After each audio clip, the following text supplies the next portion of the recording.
talk about the dot triangle, Herbrand's theorem, and its subdual. Okay, thanks. Okay, let's start with Herbrand's theorem. Herbrand's theorem, in its weak form, describes the probability of an existential formula, such as exist x phi of x with phi of x quantifier-free, purely in terms of quantifier-free formulas. So exist x phi of x is provable if and only if there are witnesses. So there are ground terms C1, Cn such that the disjunction of phi C1 up to phi Cn is provable.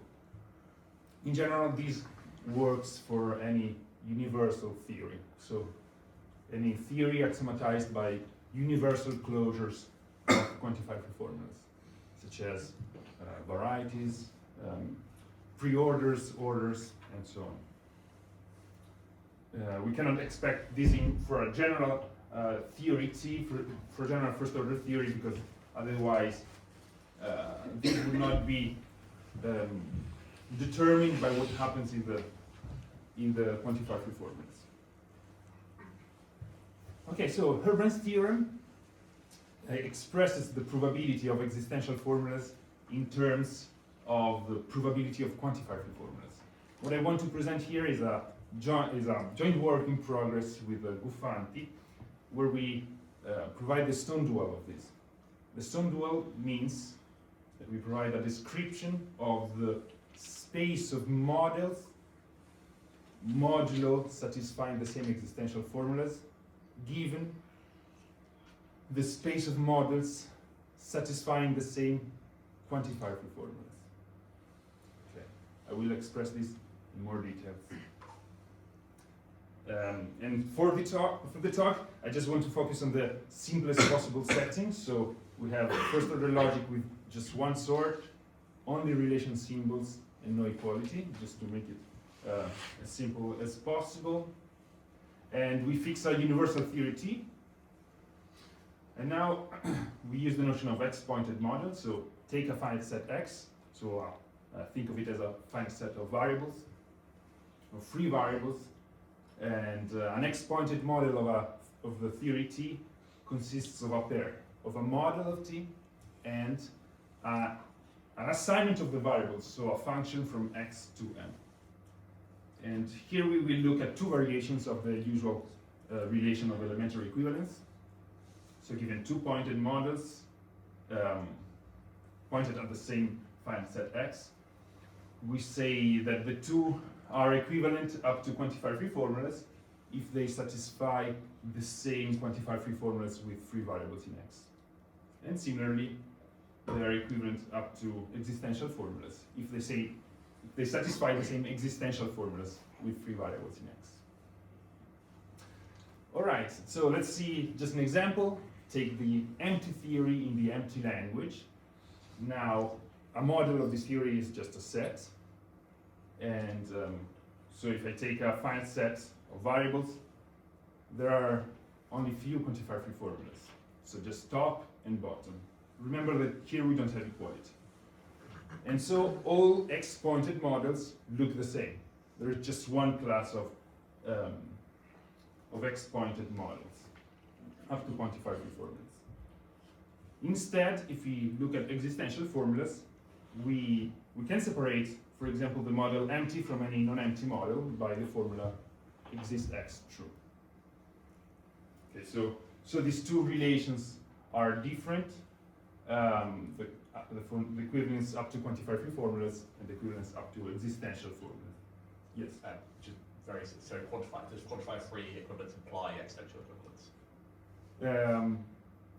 If they're well, the other way. Oh, yeah, existential implies quantifier-free. Yeah, okay, cool. If they're yes. So, but good observation. So if so the relation of equivalence up to existential formulas refines the relation of equivalence up to quantifier-free formulas. So, and what we want to do is start with this, which identifies more, in a certain sense, describe what identifies less. Thanks. Okay, so we denote by mod xt the set of x-pointed models of T, And the stone dual of Herbrand theorem will relate these two functors.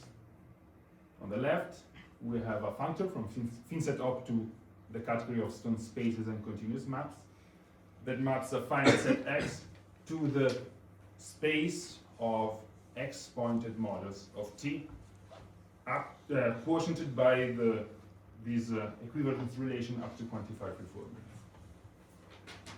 On the other case, we take the same thing, but we quotient by the equivalence relation up to existential formulas. On morphisms, these functors act as the precomposition at the level of assignments of free variables.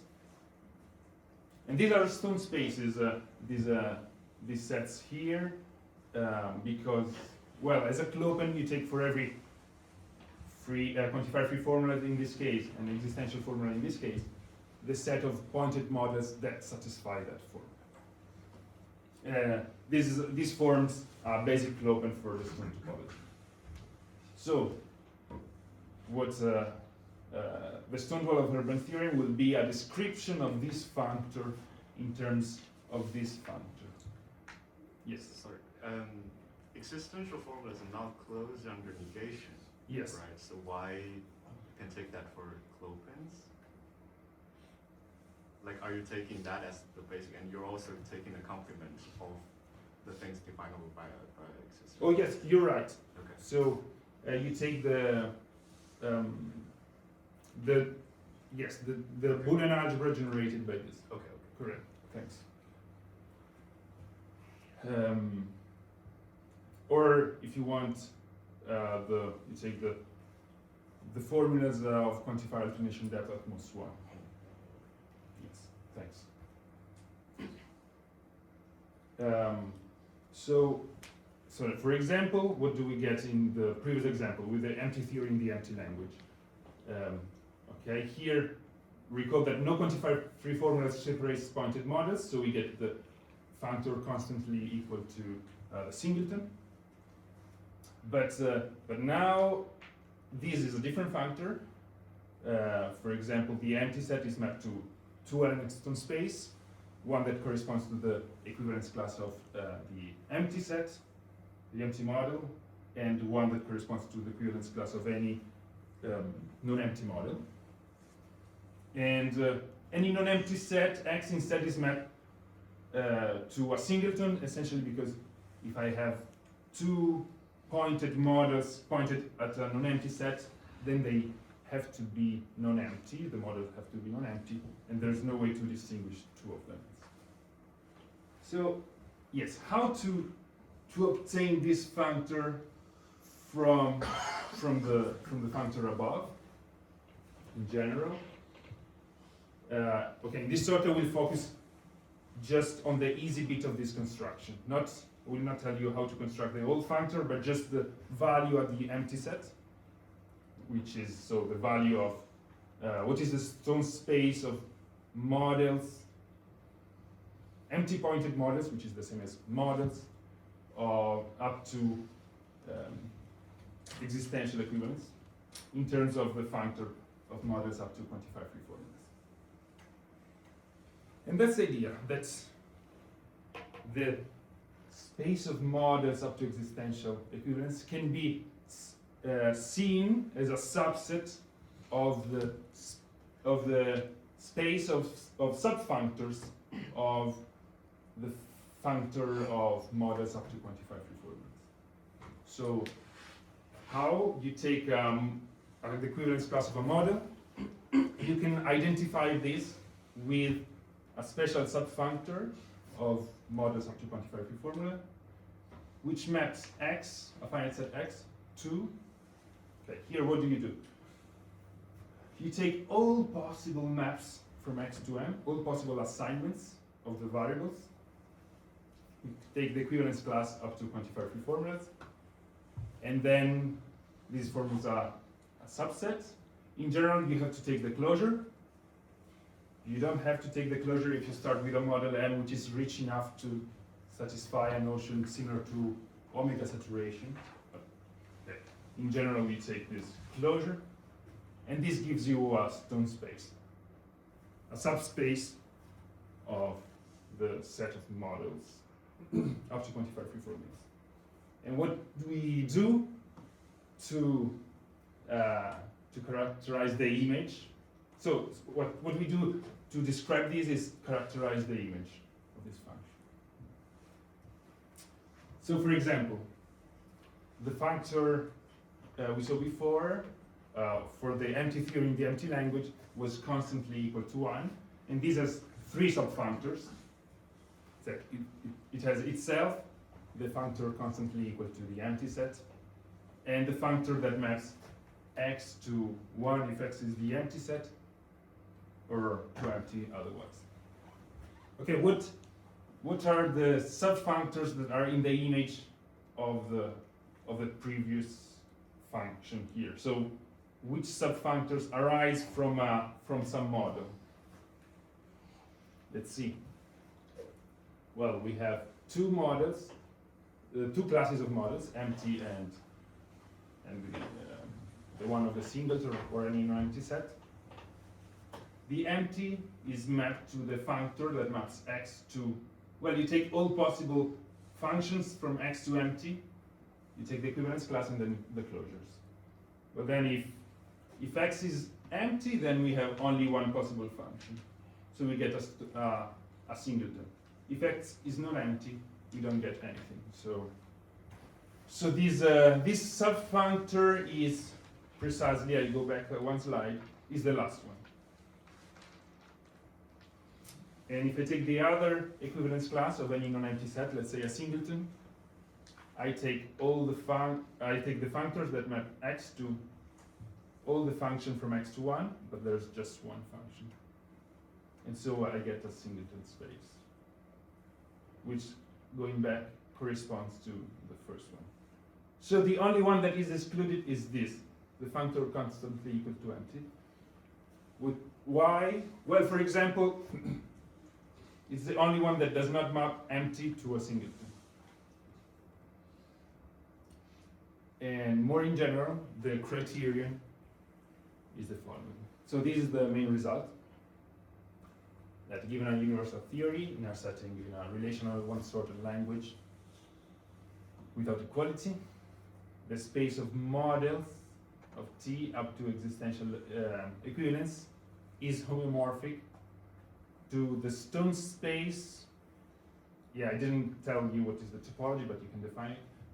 So the Stone space of subfunctors of the functor of models up to quantifier-free formulas that map finite coproducts of thin set to quasi-products of Stone. And here a quasi-product is a cone such that the morphism to the product is epi. And I recall that epi, as well as regular epi, means surjective in Stone spaces. And the functors that map finite products to quasi-products are also called left coverings for finite products. Yes? Sorry. The morphism to the product is epi. Morphism from what? So you said cone there, but it's not projection maps that are coming out. sorry? You're not talking about projection maps, which was something different. Yes, sorry, morphism to what? From what? Okay, so a quasi-product is a cone such that so a quasi-product of two objects is a cone, yes, such that the morphism to the product is epi. To the product. Okay. To the product. Okay, cool. I mean, it does say to the product, so I just did not. Yes. So Yes, in okay. short, you're saying that a finite coproduct gets mapped to something that admits a surjection to A product. to a product, right? That commutes with the Yeah, exactly. okay, cool. Sorry, yes. Yes. Exactly. And okay, so what does it mean concretely? It means, so a subfunctor means that for every finite set x, we have a closed subset f of x of mod x up to quantifier-free formulas that is closed under substitution, so it's a subfunctor, and such that if I take the disjoint union x1 of x2, f of it will, the canonical map from f of x1 union x2 to f of x1 times f of x2 is surjective. And the idea why this should hold is that for any pair here of equivalence classes of an x1 pointed model and an x2 pointed model, I get an x1 union x2 pointed model. So something that lives here. And the fact that it's not an isomorphism essentially amounts to the fact that we are taking equivalence classes of models. So, so something might be identified. And third, the map from f empty to the terminal should be surjective. So f of empty should be non-empty. And the idea is that every model M has an empty pointed model. And by the way, under 2 and 1, this 3 is equivalent to saying that f of empty is a singleton. All right. So, so here I describe just how it works on the empty set, but more generally we describe the whole functor, mod T over equivalence, existential equivalence in terms of this functor. And with equality we get the same construction. I mean, for a given theory, these two functors might be different if you want to include equality, but the construction, how to get the second one from the first one, is the same. And we work not just with thin set op, but any category with finite products. So we allow also function symbols and multiple sorts. So these are work in progress, so I don't have any text to give to you, but essentially we dualize the notion of universal ultrafilter that we use in our doctrinal version of Herbrand's theorem, which you can find on archive. Okay, so to sum up. So as you know, PSSL 112 stands for, you take a per sheet, and you ask, what is the Stonewall Herbrand theorem? And these are all subfunctors of, well, E should be this function, this per sheet, all subfunctors that are left coverings for finite products. And if my talk gave you some serious headache, then the number for emergency is 112.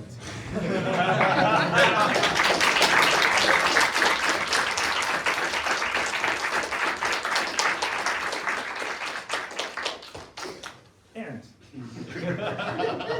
speaking about PSSL, I have an announcement to make, which is the next edition of PSSL would be in Louvain-la-Neuve, Belgium, at the Université Catholique de Louvain. So save the date, it will be on Saturday 26 and Sunday 27 September of this year. So we hope to see you soon there. Thank you.